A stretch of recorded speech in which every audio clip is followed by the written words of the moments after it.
En este ejercicio de hipérbolas, bastante sencillo, nos dan un foco, nos dan el centro de la hipérbola y nos dan un punto P por el cual pasa la rama, es decir, por un punto por el que pasa una rama de la hipérbola. Bien, ¿cómo se realiza? Bueno, pues en primer lugar tenemos que saber que una hipérbola, los focos son simétricos, es decir, respecto al centro. Si yo tengo un foco y tengo el centro, yo sé que en algún lugar de esta línea recta estará el otro foco.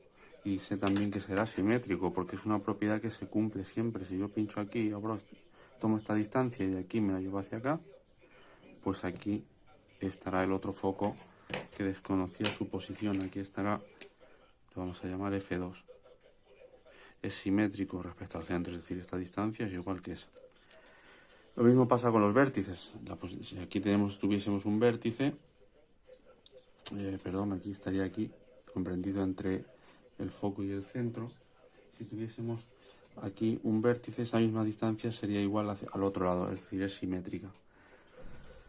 Bien, ¿cómo acabamos de concluir este ejercicio? Pues si sabemos los dos focos, sabemos un punto por el cual pasará la curva. Si nosotros unimos un foco con P y unimos también el otro foco que acabamos de obtener su posición con P también, los unimos y restamos estas distancias, al contrario que en la elipse es la suma, pero en la hipérbola es la resta la que nos va a dar 2A eje mayor, es decir, nos va a dar la posición de los vértices. Si tomamos esta distancia y se la restamos al otro eje, ya sube hacia arriba, y si a esta distancia le restamos esta, pues lógicamente nos queda la distancia comprendida entre el punto E y el punto F1. Si hacemos una mediatriz a esa distancia,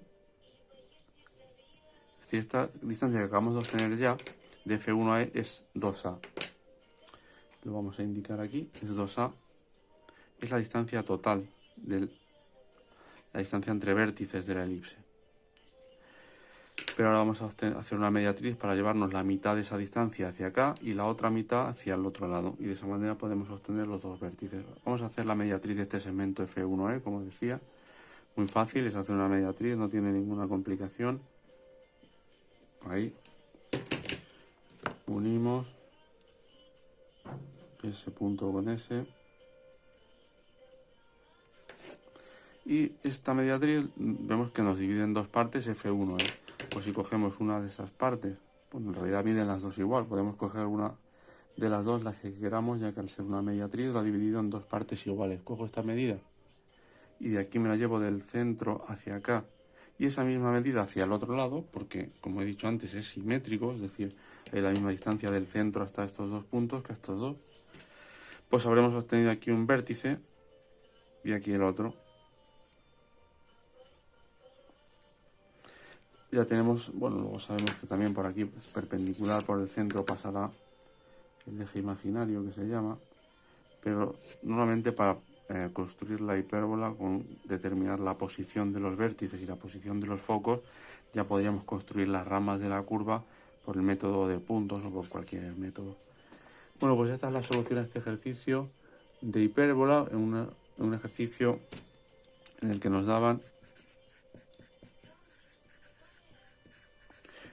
dieron un foco, nos dieron el centro y nos dieron un punto por el cual pasa la hipérbola.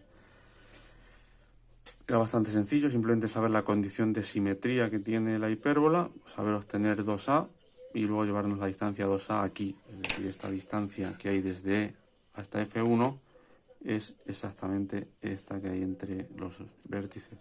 Esa es 2A. Bueno, pues hasta aquí este ejercicio. Si quieres seguir estudiando, practicando el tema de la hipérbola, puedes mirar en la lista de reproducción de hipérbola, donde vienen más ejercicios sobre este tema de hipérbola. Pues hasta aquí el vídeo, un saludo.